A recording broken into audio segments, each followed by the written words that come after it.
क्या आपका बच्चा भी शर्माता है किसी से बात करने में? कि बच्चे के अंदर कॉन्फिडेंस बहुत ज़्यादा कम है? मान लीजिए आपके घर में गेस्ट आते हैं तो वो क्या बिल्कुल मुँह छुपा के दूसरी तरफ चला जाता है? ऐसा इसलिए होता है क्योंकि कहीं न कहीं आपके बच्चे के अंदर आत्मविश्वास की कमी है, सेल्फ कॉन्फिडेंस नहीं है उसके पास और वो शर्मीला है। और ये तीनों चीज़ें आपको जो है बचपन से ही ध्यान रखनी पड़ेगी, तब जाके आपके बच्चे का आत्मविश्वास बढ़ेगा, वो उसके अंदर इतना कॉन्फिडेंस आएगा कि वो कुछ भी कर सकता है। आज का जो टाइम चल रहा है ना, बच्चों में बहुत ज़्यादा कॉम्पिटिशन है। आगे चल के आप खुद ही देख रहे हैं इतना ज़्यादा कॉम्पिटिशन है और बच्चा हमारा तभी किसी भी कॉम्पिटिशन में आगे निकल सकता है, किसी भी काम को बहुत ही अच्छे से कर सकता है जब उसका आत्मविश्वास, सेल्फ कॉन्फिडेंस उसके पास होगा। ये होना हमारे बच्चों के पास बहुत ज़रूरी है भाई। अगर कॉन्फिडेंस डाउन होगा, आत्मविश्वास कम होगा, तो वो कोई भी काम अच्छे से नहीं कर पाएगा। तो अब हम अपने बच्चे का आत्मविश्वास कैसे बढ़ाएं? कैसे उसको प्रोत्साहित करें हर काम को करने के लिए? देखिए आजकल के जो हमारे बच्चे हैं, कहीं न कहीं उनका कॉन्फिडेंस कम करने में ना हम माँओं का हाथ होता है। बिल्कुल, जी हाँ। हम इतना ज़्यादा उसको लाड-प्यार, इतना ज़्यादा उसने कोई बात मुँह से निकाली नहीं कि हमने वो सामान जो है उसको लाके दे दिया। हम सोचते हैं कि बचपन में हमें नहीं मिली थी ये चीज़, तो हम अपने बच्चों को हर एक वो चीज़ देंगे जो बचपन में हमें चाहिए थी, हमारे पेरेंट्स ने नहीं दी। या फिर हमें मिली थी तो हमने बहुत ज़्यादा रिक्वेस्ट की थी, बहुत ज़्यादा अच्छे काम किए थे, मम्मी-पापा की सारी बात मानी थी, तब जाके हमें मम्मी-पापा ने वो हमारी मनपसंद खिलौना या मनपसंद कोई भी चीज़ दिलाई थी। लेकिन आजकल तो ऐसा नहीं है। हम पेरेंट्स क्या करते हैं, बच्चे ने कोई बात बोला कि मुझे भाई ये चीज़ चाहिए, हम फटाफट जो है उसको लाकर दे देते हैं। तो उसने तो कोई एफर्ट लगाया ही नहीं उस सामान को लेने के लिए, उस अपनी मनपसंद चीज़ को लेने के लिए। उसने बोला और हमने लाके दे दिया। तो वो बच्चा उस चीज़ की अहमियत नहीं समझेगा। वो कभी भी ज़िंदगी में संघर्ष करना नहीं सीखेगा। क्योंकि उसको ईज़िली हर चीज़ मिल जा रही है, तो वो क्यों आगे जाके मेहनत करना चाहेगा? बिल्कुल भी नहीं चाहेगा। तो इसलिए हमें बिना सोचे-समझे ना अपने बच्चों को ऐसे ही उसने बोला और लाके दे दिया, ऐसा नहीं करना चाहिए। हाँ, जैसे हम ना बच्चों को बोल सकते हैं, अच्छा आपको ये वाला टॉयज़ चाहिए ना, तो आप मुझे आज पूरा दिन बहुत अच्छे से गुड बॉय या गुड गर्ल बन के दिखाएँगे ना, तब मैं आपको दूँगी। देखना वो डिसिप्लिन में भी रहेगा बच्चा, क्योंकि उसे वो अपनी मनपसंद खिलौना, टॉयज़ लेना है। अब बात आती है कि हम अपने बच्चे को ऐसा क्या करें कि वो बिल्कुल उसका सेल्फ कॉन्फिडेंस ना बिल्कुल अव्वल हो। वो बच्चा कहीं बिल्कुल रिजेक्ट हो ही ना, चाहे क्लास में या फिर कहीं बाहर। दूसरी गलती हम लोग ये करते हैं कि जैसे मान लीजिए हमारा बच्चा खेलने के लिए बाहर गया, उसको बाकी बच्चों ने नहीं खिलाया या फिर वो रोज़ पिटाई खा के आ जाता है और उसको बच्चे नहीं खिलाते, उसको चिढ़ाते हैं। तो वो रोता-रोता हमारे पास आएगा कि मम्मा मेरे को वो बच्चे जो अपने साथ खिला नहीं रहे हैं, मेरे को चिढ़ा रहे हैं और मेरे साथ वो डेली ऐसा ही करते हैं। अब आप क्या करेंगी? फटाफट जाएँगी, अपनी मम्मी का सुपरमैन बनेंगे, अपनी मम्मी का रोल निभाएँगे, फटाफट जो है सुपरमैन बनेंगे, उसके लिए जाएँगे और उन बच्चों को समझाएँगे कि मेरे बच्चे को खिलाओ, मेरे बच्चे के साथ तुम लोग ऐसा कर क्यों करते हो? अब क्या हुआ? आपने उसका सपोर्ट कर दिया, वो अपने लिए तो बोला ही नहीं, उसने तो आपसे आके बोला, आप हर जगह उसके साथ नहीं जाएँगी। उसने आपसे आके बोला, आप चली गई तुरंत उसकी हेल्प करने के लिए। उस टाइम ऐसा नहीं करना चाहिए। हमें नहीं जाना चाहिए उन बच्चों के पास कि हमारे बच्चों को भी खिला लो या हमारे बच्चों को आइंदा से आप मत मारना।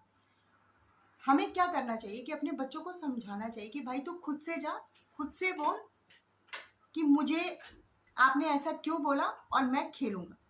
और मुझे नहीं खिला रहे हो तो क्या रीज़न है कि जो मुझे नहीं खिला रहे हो? अगर आप अच्छी बैटिंग करते हो तो मैं भी अच्छी बैटिंग कर लेता हूँ, मैं भी अच्छा खेल लेता हूँ। वो बच्चा खुद के लिए संघर्ष करे कि मुझे उनके साथ खेलना है, उन बच्चों को मैं खुद से फ्रेंड बनाऊँ, ना कि मम्मी जाके हेल्प करे। अगर कोई मारता भी है तो वो रोता-रोता आता है तो आप उसे बोलिए कि बेटा रोना नहीं चाहिए, उसने आपको क्यों मारा? आप उसको समझाइए कि ये चीज़ गलत है। आप अपने बच्चों को बोलिए, उसे जाके बोले कि अगर आपने मेरे को आइंदा मारा तो मैं भी आपको मारूँगा। जब वो बच्चों के साथ खेलेगा ना, तो जब बच्चे देखेंगे हाँ यार ये तो सच में अच्छा खेलता है, अगले दिन से ना उसको खुद बुलाएँगे, आजा भाई चल साथ में खेलते हैं। बच्चे जब आपकी कोई बात ना माने तो बात मनवाने के भी कई तरीके होते हैं और ये आदत हमें छोटे बच्चों से ही डालनी पड़ती है। ये नहीं कि अब वो बहुत बड़ा हो गया तब आप उसके अंदर ये सारी अच्छी हैबिट्स डाल रही हैं, फिर तो कोई फ़ायदा नहीं है, क्योंकि अब वो बिल्कुल बच्चा बड़ा हो जाता है तो वो कम ही बात मानता है। जो छोटा बच्चा होता है ना, हमें ये शुरुआत तभी से करनी चाहिए और बड़े बच्चे को भी समझाने का ना एक अलग तरीका होता है। उसे भी हम समझा सकते हैं, क्योंकि जो टीनेजर बच्चे हैं हमारे, वो थोड़े से ना तुनक मिजाज के हो जाते हैं, तो उनको हैंडल करना भी थोड़ा सा मुश्किल होता है, लेकिन कर सकते हैं हम लोग। और ये काम मम्मियाँ बहुत अच्छे से कर सकती हैं अपने बच्चे के साथ, टीनेजर बच्चे के साथ, चाहे वो छोटा बच्चा हो। तो बच्चे का आत्मविश्वास बढ़ाइए, उसे हर चीज़ में मत रोकिए टोकिए, हर चीज़ के लिए उसे ये मत बोलिए कि तू नहीं कर पाएगा, बिल्कुल कर पाएगा। जैसे मान लीजिए आपका बच्चा मैथ्स में, उसको मैथ्स पढ़ने से डर लगता है, वो आपके पास आया कि मम्मा ये वाला सम जो है ना मेरे से नहीं हो रहा है, तो कोई बात नहीं, आप उसे बोलिए बेटा ये वाला सम, ये आप एक दो बार प्रैक्टिस करेंगे ना, यूँ करेंगे आप चुटकी में, आ जाओ बेटा मैं बताती हूँ, आ जाओ मैं समझाती हूँ। तो आप उसको एक दो बार समझा दीजिए, बच्चा अपने आप मैथ्स पढ़ेगा। जब आप उसको ऐसा उल्टा बोलेंगे ना नेगेटिव, तू तो मैथ्स पढ़ी मत, तू तो पता नहीं क्या है, तेरा ध्यान ही नहीं रहता मैथ में, क्लास में क्या करता है जब तुझे टीचर समझाते हैं, ऐसा नहीं बोलना चाहिए।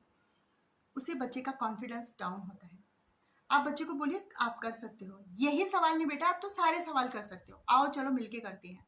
तो इस तरीके से चाहे वो मैथ्स हो, हिंदी हो, इंग्लिश हो, कोई भी सब्जेक्ट हो, साइंस हो, बच्चा आपका हर एक वो काम कर सकता है जो दूसरे बच्चे कर सकते हैं। और ये कॉन्फिडेंस, ये करने की चाहत कि आपका बच्चा सब कुछ करता है, इस चाहत को आपको ही डालनी पड़ेगी। जब आप ये सारी आदतें उसके अंदर डालेंगे ना, बिल्कुल आपका बच्चा आत्मविश्वास से भर जाएगा, वो सारे काम खुद करेगा, और उसको कभी लगेगा ही नहीं कि मैं ये काम नहीं कर सकता, मैं मैथ नहीं कर सकता, मैं साइंस नहीं कर सकता, मैं ये वाला गेम नहीं खेल सकता। और बहुत सारे बच्चे ग्रुप में खेल रहे हैं, तो उसको कहीं ऐसा ना हो कि डर लगे, वो उस ग्रुप में जाने से डरे। तो आप जब उसका आत्मविश्वास हाई लेवल का होगा ना, वो पक्का उस ग्रुप में जाके यूं चुटकी में सारे दोस्त भी बना लेगा, और उन बच्चों का लीडर भी बन जाए। और मैं आपको ये इसलिए नहीं बोल रही हूँ कि मैंने कहीं से सुना, कहीं से सुनाया, तब मैं आपको बोल रही हूँ। मेरा बेटा खुद बहुत, जब वो छोटा था, बहुत शर्मीला, किसी से भी पिट के आ जाता था, अपने लिए कभी कुछ वो बोल नहीं पाता था, और क्लास में भी वो बिल्कुल चुप रहता था। फिर ये चीज़ मुझे उसकी टीचर ने बताया कि भाई आपका बच्चा ऐसे ऐसे शर्मीला है, क्या करे। फिर मैंने उसके ऊपर ध्यान देना शुरू किया जब वो 3 साल का था, और मैंने उसको, वो जो भी काम करता था मैं बोलती थी आप खुद से करोगे, ये चीज़ नहीं आता तो ठीक है, आप इसको 2 बार 3 बार 4 बार लिखिए, बेटा जरूर आएगी आपको। चाहे वो हिंदी की काउंटिंग थी, चाहे स्टार्टिंग में वो हिंदी पढ़ रहा था, और फिर उसके बाद उसने इंग्लिश पढ़ी, तो वो हर चीज़ बहुत अच्छे से करता था और खुद करता था। मैं उसको खुद करने के लिए बोलती थी। बच्चों के साथ बाहर जाने में बहुत शर्माता था, किसी को देखता था ना उसके गाल ऐसे लाल हो जाते थे शर्म के मारे। लेकिन फिर मैंने बोला भाई ये चीज़ तो आगे चल के इसके लिए बहुत ज़्यादा हानिकारक होगी। फिर मैं उसको हर किसी के सामने लेके जाती थी, मेरे घर में कोई भी है ना, मैं बोलती थी बेटा जाओ बोल के आओ आंटी से पानी लेना है, आप लेके जाओ। चाहे वो छलकते हुए हाथों से धीरे धीरे लेके जाता था, मैं उसे फेस टू फेस सबसे बात करवाती थी कि बेटा बात करो। और आज मेरा बेटा इतना है ना कि क्लास में भी सबका लीडर है, और कहीं खेलने जाता है वहां पर भी वो अपनी लीडरशिप करता है, और सारी टीचर का फेवरेट है। जो बच्चा कभी बहुत कम बोलता था, शर्माता था, जिसके गाल ऐसे लाल हो जाते थे, वो बच्चा बहुत ही कॉन्फिडेंस के साथ बात करता है। किसी भी टॉपिक पे बात करवा लीजिए, किसी टीचर से उससे बात करवा लीजिए, प्रिंसिपल से बात करवा लीजिए, मतलब डर नहीं है उसके अंदर, आत्मविश्वास है। तो इसी तरीके से आप भी अपने बच्चे का आत्मविश्वास बढ़ा सकती हैं। बच्चों की छोटी छोटी बातों पे ध्यान दीजिए, देखिए छोटे से ही, क्योंकि आगे चल के बच्चे को हम इतना ज़्यादा नहीं समझा सकते जितना हम छोटेपन में बच्चों को समझा सकते हैं। तो मुझे उम्मीद है फ्रेंड आपको ये छोटी सी वीडियो पसंद आई होगी। पसंद आए तो please like share and comment, साथ ही मेरे चैनल को सब्सक्राइब करना ना भूलें। और आपके साथ मिलते हैं नेक्स्ट वीडियो में। आप लोग खुश रहिए।